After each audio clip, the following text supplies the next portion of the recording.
محمد وآل محمد.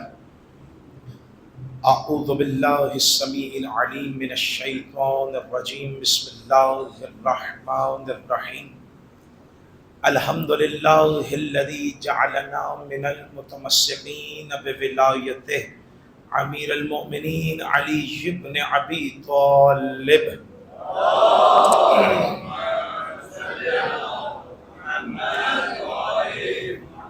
ثم الصلاۃ والسلام علی اشرف الانبیاء والمرسلین وخاتم النبیین ورحمۃ للعالمین وشفیع المذنبین ابی القاسم محمد.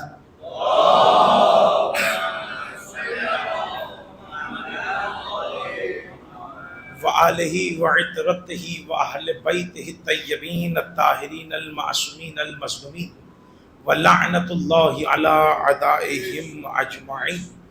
اما بعد فقد قال اللہ تعالی فی القرآن المجید والفرقان الحمید وقولہ الحق. بسم اللہ الرحمن الرحیم.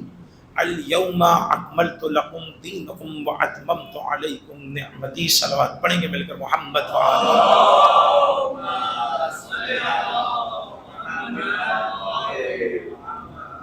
عزیزان محترم، سامعین کرام، ماہ محرم الحرام کا آغاز اور یقیناً موسم عزا قریب ہے. عزاداری کی تیاری ہے، ماتم کی تیاری ہے، نوحے کی تیاری ہے، گریے کی تیاری ہے. میں ایک جملہ کہا کرتا ہوں کہ اگر آپ غور کریں تو آپ بھی اس کے نتیجے تک پہنچ جائیں گے، اور وہ جملہ یہ ہے کہ عزاداری امام حسین بھی ایک طرح کا معجزہ ہے.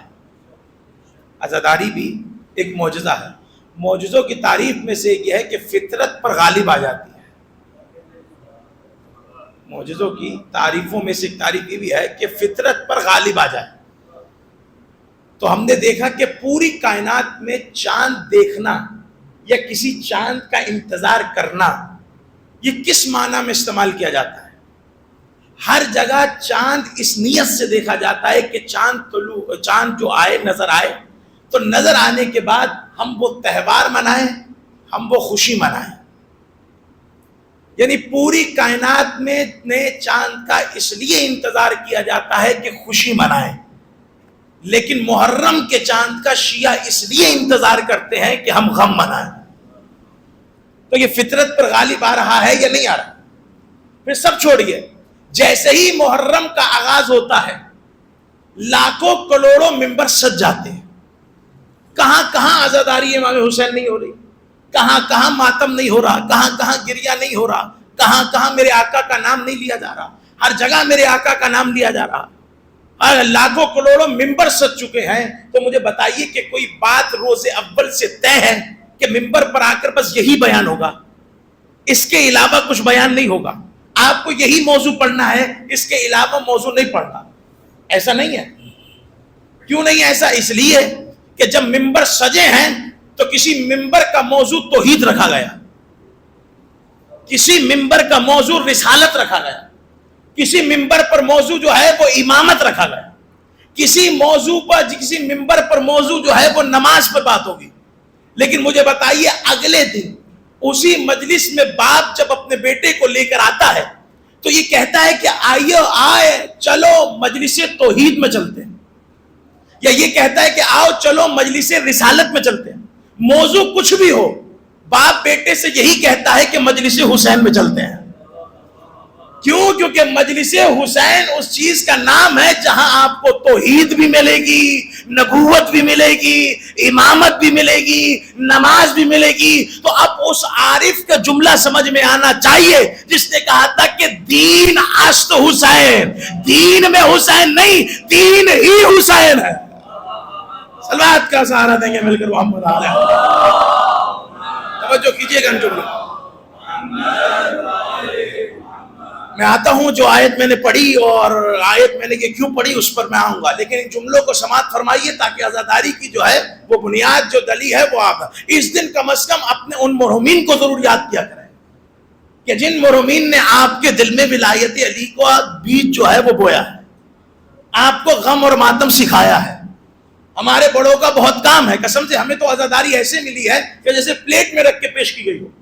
عزاداری تو وہ کر گئے کہ جنہوں نے قربانیاں دی ہیں، جنہوں نے اس محرم کے لیے، اس ماتم کے لیے قربانیوں کو دیا ہے. اور یہ ذکر نہ آپ کی وجہ سے ہے، نہ میری وجہ سے، نہ کسی اور کی وجہ سے. ان کے بانیان کوئی اور ہی ہیں. وسیلہ ہم سے ہم چاہیں ہم چل رہے ہیں، لیکن بانیان اور ہی ہیں. اس بانی کا تعارف قرآن کی ایک آیت کرواتی ہے، اور وہ کیا آیت ہے؟ بسم اللہ الرحمن الرحیم، فاذکرونی واذکرکم. پروردگار کہہ رہے ہیں شرط کے ساتھ ایک جزا دے رہا. شرط کیا ہے؟ شرط یہ ہے کہ تم میرا ذکر کرو، میں تمہارے ذکر کروں گا. یہ سب کے لیے نہیں ہے. فاذکرونی واذکرکم، تم میرا ذکر کرو، میں تمہارا ذکر کروں گا. تم ہمارے ذکر کو بلند کرو، میں تمہارے ذکر کو بلند کروں گا. یعنی دیکھیے جزا اور شرط دونوں ہے. پہلے شرط لگائی کہ ہاں اگر تم میرے ذکر کو بلند کرتے ہو تو پھر میں بھی تمہارے ذکر کو قیامت تک بلند رکھوں گا، اور اگر تم نے میرا ذکر نہیں کیا تو پھر مجھ سے بھی کوئی امید نہ رکھنا کہ میں تمہارے ذکر کو بلند کروں گا.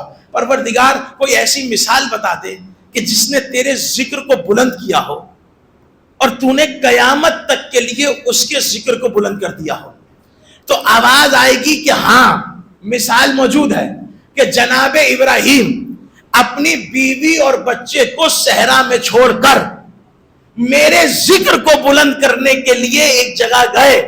تو میں نے بھی کہا ابراہیم تم نے ہمارے ذکر کو بلند کیا، اب ہم بھی تمہارے ذکر کو بلند کر رہے ہیں. حج ہمارا ہوگا لیکن رکن حج تمہارے ہوں گے. حج ہمارا ہوگا، عبادت ہماری ہوگی، اس میں جو ارکان ہوں گے وہ تمہارے ہوں گے، وہ جو تم نے بجائے وہ ہوں گے. میں اس بشر کا حج ہی قبول نہیں کروں گا جو صفا و مروہ پر تمہاری یاد کو تازہ نہ کرے. یہاں تو ہم نے کسی کو بولتے ہوئے نہیں دیکھا کہ یہ بھاگنا کیسی بے وقوفی ہے، یہ بھاگنے والی کون سی عبادت ہے. ہم پر تو بار بار اعتراض ہوا یہ قمیض اتارنے والی کون سی عبادت ہے، یہ ہلکا بنانے والی کون سی عبادت ہے. سوال تو ہم بھی کر سکتے ہیں، ایک مکان کے گول گول چکر لگانا کون سی عبادت ہے؟ تو آواز آئے گی بھائی جو رکن حج تھے، جو ارکان ابراہیم تھے وہ ہم کر رہے ہیں، جو حکم ہوا وہ حکم ہوا. اچھا وہ پوچھئے کہ جو آپ جا کر بھاگ رہے ہیں کبھی یہاں سے وہاں کبھی وہاں سے اور ایسے ایسے مولانا صاحب بھاگتے ہیں کہ آپ دیکھیے گا جا کر یہ جو یاد تازہ ہو رہی ہے، پوچھئے گا کیوں یاد تازہ ہو رہی ہے، کیا ہوا، یہ کیوں بھاگا جا رہا ہے؟ تو بتایا جائے گا ایک ماں تھی.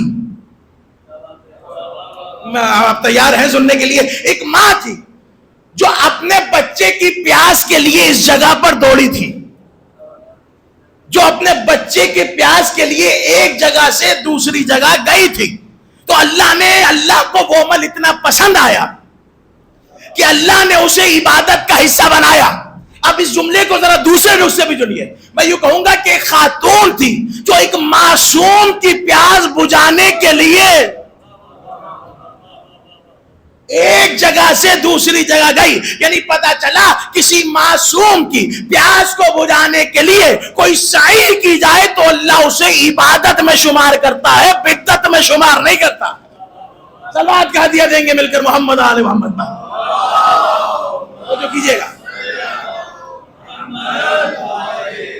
ایک معصوم کی پیاس کا ہے. اس کا مطلب یہ ہے کہ معصوم کے صدقے اگر کوئی سبیلے لگائی جائے، اگر کوئی ماتم کیا جائے، اگر کوئی ذکر کی جائے، یعنی اسے راضی کرنے کے لیے کوئی بھی سعی کی جائے تو اللہ اسے عبادت میں شمار کرتا ہے، نہ کہ کسی بدعت میں شمار کرتا ہے. تھوڑا سا آگے بڑھیے گا عزیزان، صلوات پڑھیں گے مل کر محمد آل محمد پر.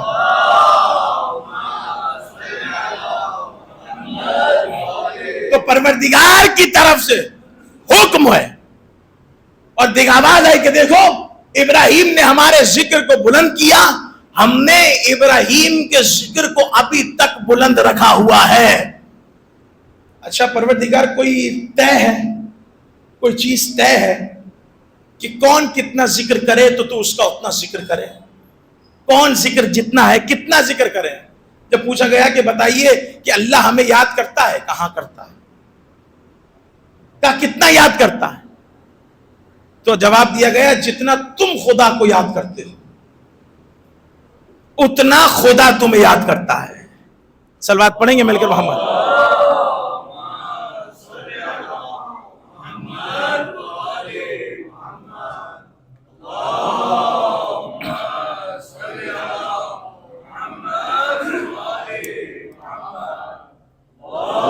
صلی علی محمد.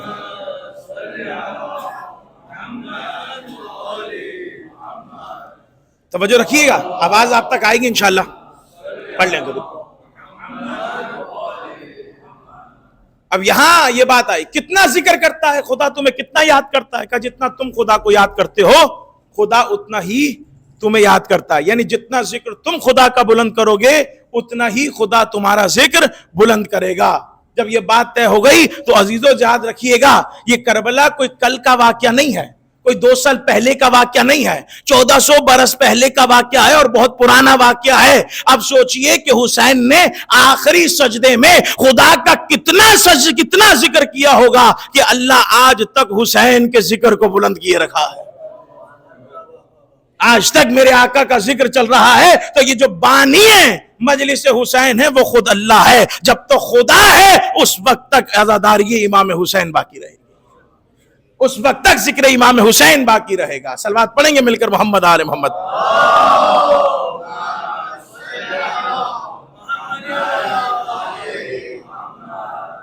یہ توجہ کیجئے گا ان جملوں پر عزیزان محترم. یہ جو مقام ہے، یہ جو ذکر کیا جا رہا ہے، کس کا ذکر ہو رہا ہے؟ یہ امام حسین کا ذکر ہو رہا ہے. کس کا ذکر ہو رہا ہے؟ اللہ کے ولی کا ذکر ہو رہا ہے. اور یہ ہماری وجہ سے نہیں ہے، یہ پروردگار نے اس ذکر کو بلند کیا ہوا ہے. اب جو میں نے آیت پڑھی وہ سن لیجئے گا کہ یہ ذکر کیوں ہو رہا ہے، یہ مصیبت کیوں منائی جا رہی ہے، یہ ماتم کیوں کیا جا رہا ہے. صرف غم حسین میں، کربلا کی یاد میں. اب جو میں نے آیت پڑھی کہ الیوم اکملت لکم دینکم واتممت علیکم نعمتی، یہ کون سی آیت ہے؟ تو بچہ بتا جانتا ہے کہ یہ آیت غدیر ہے. یہ آیت وہ آیت ہے کہ جب اللہ نے اعلان کیا کہ میں اپنا دین مکمل کر رہا ہوں. یہ وہ آیت ہے کہ جب اللہ نے اعلان کیا کہ میں اپنی نعمتوں کو تمام کر رہا ہوں اور تمہارے دین سے راضی ہو رہا ہوں. یہ وہ آیت ہے کہ جب امیر المومنین کی ولایت کا اعلان ہوا تو اعلان کے بعد یہ آیت کو اتارا گیا اجرت بنا کر. توجہ کیجئے گا میرے جملوں پر. اجرت بنا کر اس آیت کو نازل کیا گیا.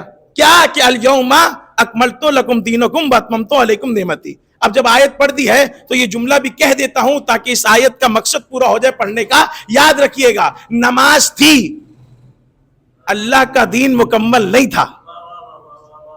روزہ تھا، اللہ نے اعلان نہیں کیا کہ میں نے دین کو مکمل کر دیا. حج کا حکم تھا، اللہ نے اعلان نہیں کیا کہ میں نے دین مکمل کر دیا. لیکن جیسے ہی ولایت امیر المومنین کا اعلان ہوا تو پروردگار کی طرف سے حکم آیا کہ ہم نے دین کو مکمل کر دیا. تو اب تمام لوگوں کو یہ سوچنا چاہیے کہ جس علی کی ولایت کے بغیر خدا کا دین مکمل نہیں ہوتا ہے، کسی مومن کا ایمان کیسے مکمل ہو جائے گا؟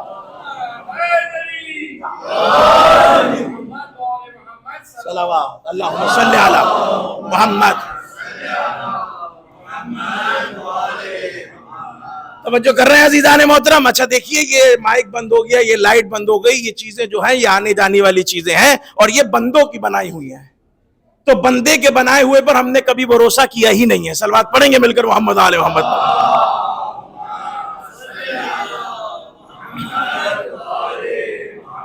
تو اس میں نقص اور اس میں خرابی ہو سکتی ہے کیونکہ یہ کسی بندے نے بنائی ہوئی ہے، ٹھیک ہے. لیکن جسے خالق بنائے، نہ اس میں کل کوئی نقص تھا، نہ آج کوئی نقص ہے، نہ آگے کوئی نقص ہوگا. صلوات پڑھیں مل کر محمد آل محمد پر. توجہ کیجئے گا. میں نے آئے غدیر کیوں پڑھی؟ میں نے آئے غدیر اس لیے پڑھی کہ میری نظر میں معصومین کی وہ روایتیں ہیں کہ جیسے ہی محرم کا آغاز ہوتا تھا یا پھر کوئی حج کرنے گیا اور حج کرنے کے بعد ائمہ معصومین کی زیارت کے لیے آیا کرتا تھا تو امام اس سے کہتا تھا، مولا میں حج کرنے گیا تھا، میں نے سوچا آپ کی زیارت بھی کر لوں. تو مولا فوراً سوال کرتے تھے، کیا تم کربلا بھی گئے؟ کیا تم کربلا بھی گئے؟ کہتا مولا میں حج کر آیا ہوں. آپ کربلا کی بات کر رہے ہیں. مولانا نے فرمایا کہ کربلا جانا کئی حجوں کا ثواب ہے. اچھا یہ بات ہو گئی. دوسری بات کہ پوچھا مولا اب کربلا یاد کروا رہے ہیں, مولا بار بار کربلا یاد کروا رہے ہیں. پھر ایک وقت یہ آیا کہ جیسے ہی محرم آیا مولا نے اپنے سر سے امامہ اتارا, اپنے کندھے سے عبا اتاری اور اپنے حجرے کے باہر یا بیٹھ کر گریہ کرنا شروع کیا. اب لوگ آئے, مولا یہ آپ نے کیا کیا, آپ محرم کو اتنا اہتمام کیوں کرتے ہیں؟ تو مولا کا جملہ یہ تھا, مولا نے کہا میں محرم کا اہتمام اس لیے کرتا ہوں کہ تم کہیں غدیر کی طرح کربلا بھی نہ بلا دو, غدیر کی طرح کربلا ہی نہ بلا دو. دیکھیے یہ جو کربلا ہوئی ہے یہ کیوں ہوئی ہے؟ یہ اس لیے ہوئی ہے کہ بیعت کا انکار کیا گیا. یہ بیعت کس نے مانگی تھی؟ یزید نے مانگی تھی. یزید کو بیعت مانگنے کا حق کہاں سے مل گیا؟ اس کی اتنی حیثیت کیسے ہو گئی؟ غدیر کے اعلان سے ہو گئی. کہ جیسے ہی غدیر کا اعلان ہوا تو انہوں نے فوراً اپنا ایک حلقہ بنایا اور غدیر کو انکار کیا. تو جب غدیر کا انکار کیا تو پھر یہ لوگ مسندوں پر بیٹھنا شروع ہو گئے اور مسندوں پر بیٹھ کر اپنے دین کو چلانا شروع کیا. یعنی یہ کربلا جس مقصد کربلا کا کوئی بھی مقصد بیان کرتا رہے, ہم آج تک یہ مقصد بیان کر رہے ہیں. یہ جو کربلا ہوئی ہے یہ اعلان غدیر کی وجہ سے ہوئی ہے. اگر اعلان غدیر نہ ہوتا تو آپ کو کیا لگتا ہے دشمن بنتے؟ نہیں. کیوں؟ کیونکہ ہم نے شہزادی کو دیکھا کہ اگر شہزادی کی پسلیاں ٹوٹی, شہزادی کو تماچے لگے, شہزادی کا دروازہ جلا, تو وجہ یہی سامنے آئی ہے کہ کیوں ہوا کہ شہزادی ولایت علی بچانے کے لیے آگے بڑھی. اب شہزادی کے بعد جب کربلا کا واقعہ ہوا تو کربلا بھی کیوں ہوا؟ اس کی وجہ بھی یہی ہے کہ امام حسین نے جب پوچھا کہ تم مجھے کیوں مارنا چاہتے ہو, تم مجھے کیوں قتل کرنا چاہتے ہو, تو بات بتائی گئی اس لیے کہ ہم آپ کو آپ کے بابا کے بغض میں مارنا چاہتے ہیں, ورنہ آپ سے زیادہ دین کوئی نہیں جانتا, آپ سے زیادہ شریعت کوئی نہیں جانتا. یعنی یہ جتنا بھی غم منایا جا رہا ہے, یہ جتنا بھی واقعہ ہوا ہے, یہ فقط اور فقط امیر المومنین کی ولایت کا واقعہ ہے. صلوات کا سہارا دے مل کر محمد آلہ محمد.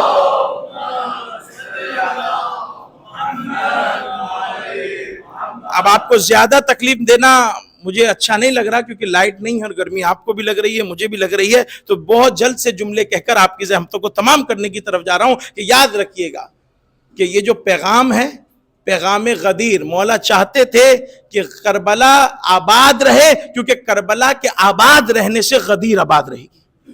کربلا نتیجہ ہے غدیر کا, کربلا نتیجہ ہے امیر المومنین کی ولایت کے حکم کا. اگر مان لیتے تو کربلا واقعہ نہ ہوتی, لیکن انہوں نے نہیں مانا اس لیے کربلا واقعہ ہو گئی. اور جب کربلا واقعہ ہو گئی تو پھر ہم نے گریہ بھی کیا, ہم نے ماتم بھی کیا, ہم نے نوحہ بھی پڑھا. تو جب ہم نے ماتم کیا, ہم نے نوحہ پڑھا, ہم نے گریہ کیا, تو سامنے سے ایک سوال اٹھا اور ایک الزام اٹھا, اور وہ الزام کیا تھا کہ رونا بدعت, ماتم بدعت, یہ سب آپ سنتے ہیں نا, گریہ بدعت. تو میں نے ایک جملہ کہا, جملہ سماعت فرمائیے گا, ہم نے یہ جملہ کہا کہ یاد رکھو آپ کربلا کے بعد والی جو عزاداری ہو رہی ہے کربلا کے بعد, اسے تو آپ بدعت کہہ رہے ہو. مجھے بتائیے جو کربلا سے پہلے حسین کی عزاداری ہوئی اس کے بارے میں کیا فتویٰ ہے؟ نہیں, میں یہی تو کہنا چاہ رہا تھا, پیغام تو میں دے چکا, اب تو یہاں میں آخر میں آ گیا. ایک عزاداری وہ ہے کہ جو کربلا کے بعد ہوئی, کہ جسے آپ کر رہے ہو میں کر رہا ہوں. ایک عزاداری وہ ہے جو کربلا سے پہلے ہوئی, وہ بھی عزاداری ہے, یہ بھی عزاداری ہے. تو اس کا مطلب جو عزاداری کا حکم, جو اس عزاداری پر حکم لگے گا وہی حکم اسی عزاداری پہ بھی لگنا چاہیے. تو اس عزاداری کے بارے میں تو انہوں نے کہہ دیا بدعت, لیکن میں چاہتا ہوں کہ اس عزاداری کے بارے میں کیا فتویٰ دیں گے کہ جو کربلا سے پہلے ہوئی ہے. دیکھیے فرق صرف اتنا ہے, آج کی عزاداری کے عزادار آپ اور میں ہوں, کربلا سے پہلے کے عزاداروں کا نام, کسی کا نام آدم ہے, کسی کا نام نوح ہے, کسی کا نام موسیٰ. محمد صلی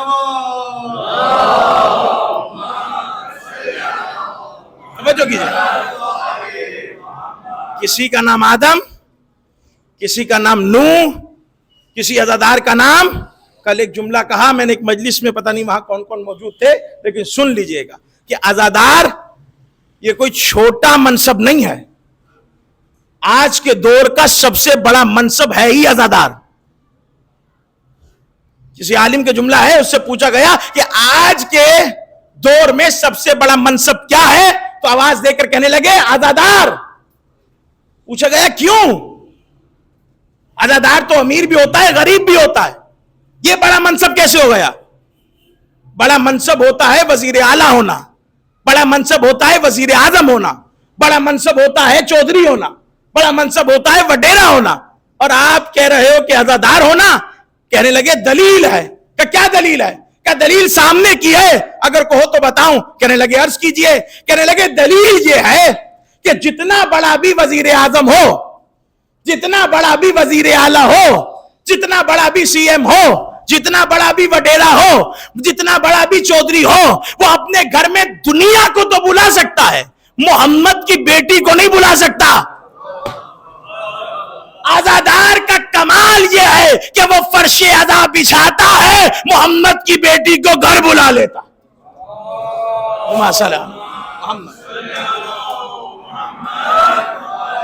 توجہ کیجئے گا ان جملوں پر عزیزان محترم، یہ عزادار ہے، اب اس وقت کا بھی ایک عزادار، اس وقت کا بھی عزادار۔ دیکھیے اب ہمارے عمل کو تو کوئی بدعت کہے تو ہم مانیں، لیکن انبیاء کے عمل کو تو بدعت کہنے کی ضرورت ابھی تک نہیں ہوئی۔ تو وہ سوچیں کہ حضرت آدم نے کہاں عزاداری کی، حضرت نوح نے کہاں عزاداری کی، حضرت موسیٰ نے کہاں عزاداری کی۔ روایات میں آیا کہ تمام انبیاء کو، کئی انبیاء کو کہاں سے؟ کربلا کے میدان سے گزارا گیا، اور جب وہاں سے گزرے تو ان پر کوئی نہ کوئی آفت آئی، کسی کا خون بہا۔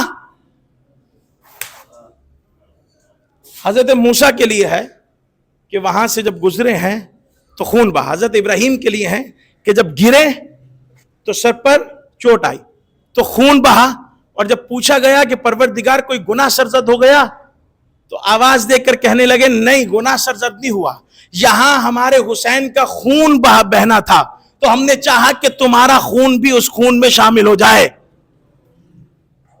میں نے جو کہنا تھا میں کہہ دیا۔ اللہ کی چاہت یہ تھی کہ جہاں حسین کا خون گرے وہاں ابراہیم کا خون بھی گرے، وہاں انبیاء کا خون بھی گرا۔ اب جملہ سماعت فرمائیے گا، تمام جناب آدم کا واقعہ اٹھائیے، جناب نوح کا واقعہ اٹھائیے، جناب وقت نہیں ہے میرے پاس اس لیے میں قلیل بات کر کے گزر رہا ہوں کہ جن کا بھی ان کے عمل میں ایک یا دو عمل آپ کو نظر آئیں گے کہ جب جناب آدم نے جب پوچھا کہ مجھ پر یہ مصیبت کیوں آئی تو کہنے لگے کہ یہاں پر حسین قتل کیا جائے گا، تو جب بتایا گیا یہاں پر حسین قتل کیا جائے گا تو فوراً پوچھنے لگے کہ یہ بتائیے گا یہ حسین کون ہے، تو بتایا کہ یہ رسول کا نواسا ہوگا، محمد مصطفیٰ کا نواسا ہوگا، یہاں قتل کیا جائے گا۔ ایک یہ تو جناب آدم نے رونا شروع کیا، جناب ابراہیم کے بارے میں کہ رونا شروع کیا، جناب موسیٰ کے بارے میں رونا شروع کیا ان کی مصیبت کو سن کر، ایک گریہ ہو گیا۔ دوسری چیز کیا تھی؟ دوسری یہ کہ جب رو چکے تو پوچھا اس کا قاتل کون ہے؟ کہ یزید۔ کون؟ کہ یزید۔ تو تمام انبیاء نے اسی مقام پر گریے کے بعد لعنت بھی کی۔ میں کہاں گئے کہاں؟ اب دو عمل کیے ہیں، ایک گریہ کیا، دوسری لعنت کیا ہے۔ تو مجھے بتائیے یہ دونوں چیزیں بدعت نہیں، سنت انبیاء سے چلی ہوئی آ رہی ہے۔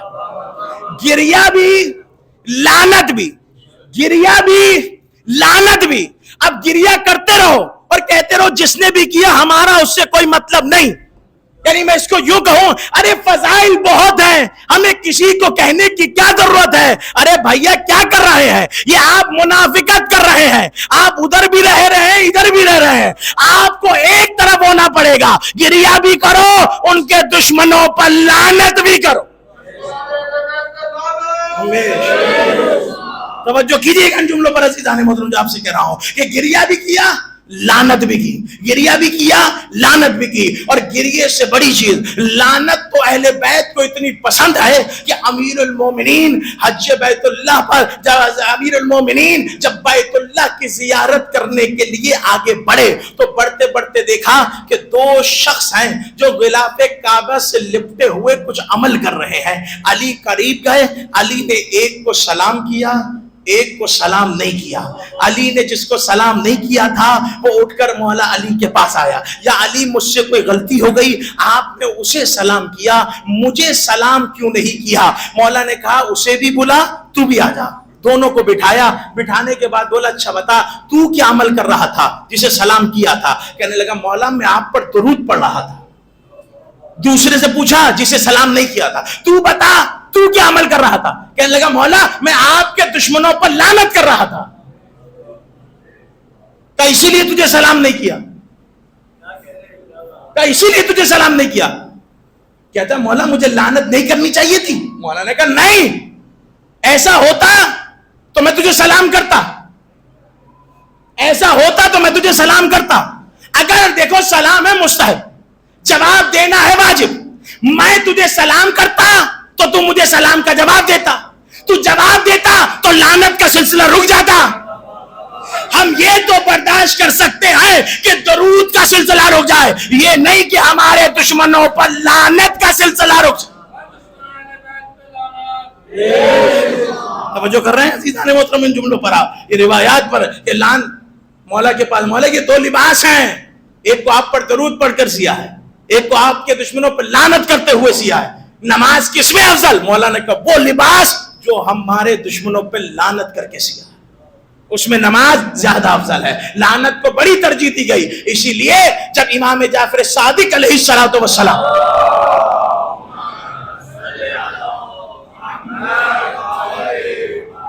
پرچم کشائی کی مجلس ہے اس لیے میں جملہ دے رہا ہوں کہ جب امام جعفر صادق حضرت ابوالفضل عباس کی تربت پہ پہنچے اور حضرت ابوالفضل عباس کی تربت پہ پہنچ کر زیارت پڑھی. اب وہ زیارت کے جملے جا کے زیارت میں دیکھیے گا. پہلے 7 سلام کیے، اللہ کا سلام، انبیاء کا سلام، شہداء کا سلام، صدیقین کا سلام. جب سلام کر لیا، سنیے گا جملہ، تو سلام کرنے کے بعد آخری جو ہے کہ تجھ پر پاک شجرے والوں کا سلام، تجھ پر پاک شجرے والوں کا سلام. اب نتیجہ نکالیے، اس کا نتیجہ کیا نکلے گا؟ جو پاک شجرے والا ہوگا وہی عباس پر اس کا سلام ہے. اس کا مطلب قیامت تک کوئی حرام زادہ عباس کو سلام نہیں کر سکتا.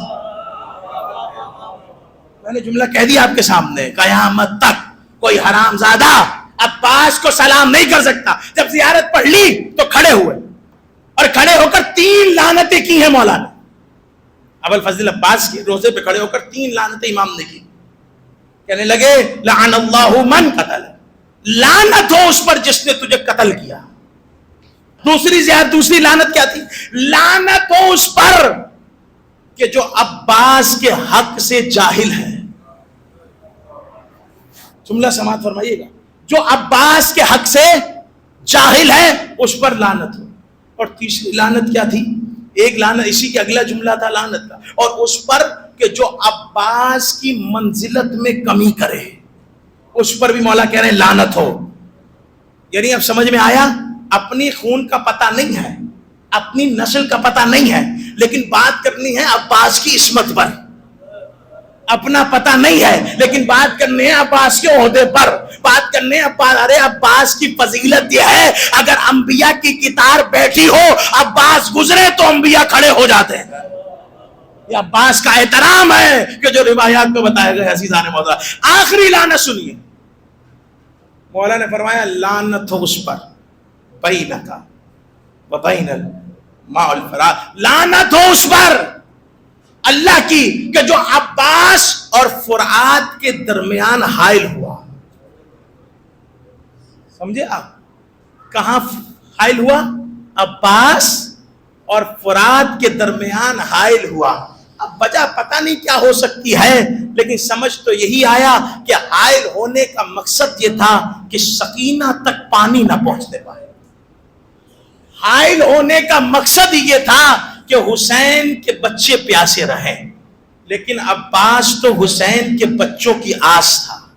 عزاداران مظلوم کربلا، عباس کو اجازت نہیں ملی جنگ کی، لیکن پانی لانے کی اجازت دی گئی، اور عباس پانی لینے کے لیے دریا پر آئے بھی ہیں۔ لیکن کچھ روایتیں ہیں، اگر آپ سننا چاہیں تو سنیے گا، کہ عباس بار بار اجازت لینے جاتے تھے، حسین کہتے تھے عباس تجھے کیسے اجازت دے دوں، تو میرے جملہ سنیے گا، تو میری فوج کا سالار ہے۔ تو عباس دائیں دیکھتے تھے پھر بائیں دیکھتے تھے اور کہتے تھے مولا اب وہ فوج کہاں رہی کہ جس کا میں سالار تھا، مولا اب تو گود کے پالے جا چکے، مولا اب تو اجازت دیجئے۔ کہا نہیں عباس اجازت نہیں ہے۔ روایت کہتی ہے عباس آ کر اس خیمے کے پاس بیٹھے کہ ابھی گھٹنے پر سر رکھا تھا کہ اندر سے مشکیزوں کے کھڑکنے کی آواز آئی۔ جیسے ہی خشک مشکیزوں کے کھڑکنے کی آواز آئی، عباس کو آس محسوس ہوئی۔ دیکھیے علمدار حسین ہیں، علمدار عباس حسین کے لشکر کے علم بردار ہیں۔ اگر آپ جملہ سماعت فرمائیں تو اس علم کی بڑی پرانی تاریخ ہے کہ کبھی جعفر طیار کو ملا، کبھی علی کو ملا، پھر عباس کو ملا۔ جب عباس کو ملا تو ام البنین نے اپنے حجرے میں بلایا۔ ارباب عزا سنیے گا، اہل منبر پڑھا کرتے ہیں کہ جب بلایا گیا تو بلانے کے بعد بی بی ام البنین نے کہا بیٹا یہ علم تیرے بابا کو بھی ملا، جناب جعفر طیار کو بھی ملا، اور جب تجھے ملا ہے اس علم سے ایسی وفا کرنا کہ یہ علم تجھ سے منسوب ہو جائے۔ اما کرنا کیا ہوگا؟ کہ کچھ نہیں، تیری زندگی میں زہرا کی بیٹیوں کے پردے پر آشنا ہے، تیری علم برداری بس اتنی ہے کہ تو زہرا کی بیٹیوں کے پردے کا ہے محافظ بنتا رہے۔ عزاداران مظلوم کربلا جملہ سنیے گا، اور اگر جملہ برداشت ہو سکے تو ضرور برداشت کیجیے گا۔ روایت کہتی ہے عباس کو جب دیکھا کہ عباس نے دیکھا کہ بی بی سکینہ خوش مشکیزوں کو کھڑکا رہی ہے تو ایک مرتبہ کہا سکینہ بہت پیاسی ہو۔ بی بی نے کہا چچا بہت پیاسی ہو، چچا اصغر میرا پیاس سے مر جائے گا۔ اب جب اتنا کہا ہے نا، روایت کہتی ہے عباس نے کہا سکینہ مشکیزہ لے آؤ۔ مشکیزہ لیے، اور ایک حدیث نے یہاں تک پڑھا کہ جب مشکیزہ آ گیا تو عباس اپنے بازو میں ڈالنے کے لیے حسین عباس اتنا جھکے کہ ہاتھ سکینہ کے قدموں تک آ گئے ہیں، ہاتھ عباس کے قدموں تک سکینہ کے قدموں تک آ گئے۔ ایسا لگ رہا تھا عباس کہہ رہے ہو حسین کی بیٹی معاف کرنا، پانی نہ لب اجرکم الزہرا، اجرکم الزہرا۔ عزاداران مظلوم میں کربلا، ایک ہاتھ میں مشکیزہ، ایک ہاتھ میں سکینہ، عباس حسین کی طرف بڑھے۔ دور سے حسین نے عباس کو آتے دیکھا، منہ پھیر کر رونے لگے۔ بی بی سکینہ قریب آئی، بابا میرا اصغر پیاسا ہے، چچا کو اجازت دیجئے، چچا پانی لے کر آ جائیں۔ عزاداروں جب یہ جملہ کہا نا، اب بھائی سے بھائی کی محبت دیکھیے۔ حسین نے کہا ہوگا اے سکینہ اپنا 6 ماہ کا برداشت نہیں ہوتا، میرا جوان عباس تلواروں میں بھیج رہی ہو۔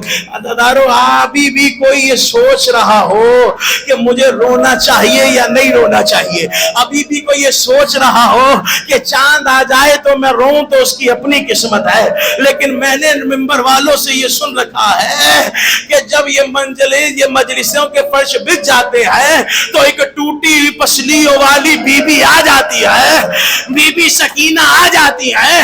جب آپ روتے ہیں تو وہ بچی پوچھتی ہے اماں یہ کون ہے، یہ کیوں روتے ہیں؟ کہتے ہیں یہ تیرے بابا کے چاہنے والے ہیں، یہ تیرے بابا کو رو رہے ہیں۔ سکینہ کہتی ہے اماں انہیں روکیے کہیں شمر نہ آ جائے۔ ختم کر دیے مصائب کا زدارو، لیکن آخری جملہ سن لینا کہ عباس کو اجازت ملی پانی لانے کی، لیکن حسین نے کہہ دیا سکینہ آج تم چچا کو اجازت دلا رہی ہو نا، یاد رکھنا کل جب کوفے کے بازار میں، شام کے دربار میں تمہیں تماچے لگیں گے نا، تم غازی کو پکارو گی تیرا چچا نہیں آئے گا۔ عزادارو بس وہ وقت آ گیا کہ عباس پانی لے کر آ رہے ہیں، کسی نے دایاں بازو کسی نے بایاں بازو، مکمل شہادت نہیں پڑھتا، بس اتنا سن لیجئے کہ عباس اب زمین پر آ گئے اور حسین یہ کہتے ہوئے عباس کے لاشے پر آئے کہ میری کمر ٹوٹ گئی، میری کمر ٹوٹ۔ اگر تھوڑا سا تحمل کرو تو ایک نفسیات سمجھانا چاہتا ہوں۔ یہ جملہ کہنا کہ میری کمر ٹوٹ گئی، ایسے جملے ایسے ہی نہیں نکلتے ہیں، بڑا سوچ اور سمجھ کر یہ جملے، بڑے غم کی حالت میں حسین نے یہ جملہ کہا ہے کہ میری کمر ٹوٹ گئی۔ اس کو اگر دنیاوی مثال سے سمجھو، میرے 2-4 بھائی ہوں اور مجھے ان بھائیوں پر اتنا بھروسہ ہے کہ میں چاہتا ہوں کہ اگر مجھ پر کوئی وقت آیا نا تو یہ مجھے کچھ ہونے نہیں دیتے، یہ میرے سامنے کھڑے رہیں گے، لیکن جب وہی بھائی مارے جائے نا تو پھر دشمن بھی تانے دیتا ہے، بلا اب ان کو۔ کہ عباس کی کمر ان تالوں نے توڑی ہے کہ شمر تماچا بھی مارتا تھا، کہتا تھا بلا اب عباس کو۔ زینب کبریٰ کی چادر بھی لوٹتا تھا، کہتا تھا بلاؤ اب عباس۔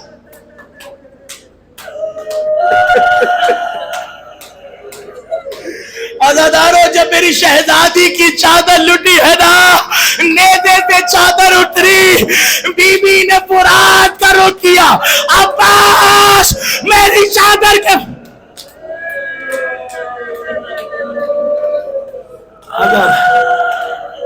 عزادارو یہ علم حسین کے ہاتھ میں آیا اور حسین خیمے کی طرف چلے۔ اب ایک روایت سن لیجئے گا، خیموں کی طرف آئے، جب خیمے کی طرف آئے تو بی بی سکینہ نے دور سے علم کو آتے دیکھا، ننھے ننھے بچوں کو کھڑا کیا، ہاتھوں میں کوزے دے دیے، بچوں یہ جو علم آ رہا ہے میرا چچا آ رہا ہے، بچوں اب تمہیں پانی مل جائے گا۔ کہ جب قریب آئے تو دیکھا گیا، سن لیجئے گا، دیکھا گیا، سکینہ نے پوچھا بابا میرا چچا کہاں ہے؟ کبھی کسی نے پوچھا بابا حسین عباس کہاں ہے؟ عباس میں جواب دینے کی ہمت نہیں تھی۔ جس خیمے میں عباس رہتے تھے نا اس کی رسی کو کاٹا، خیمہ گرا، لوگ سمجھ گئے عباس اب کبھی واپس۔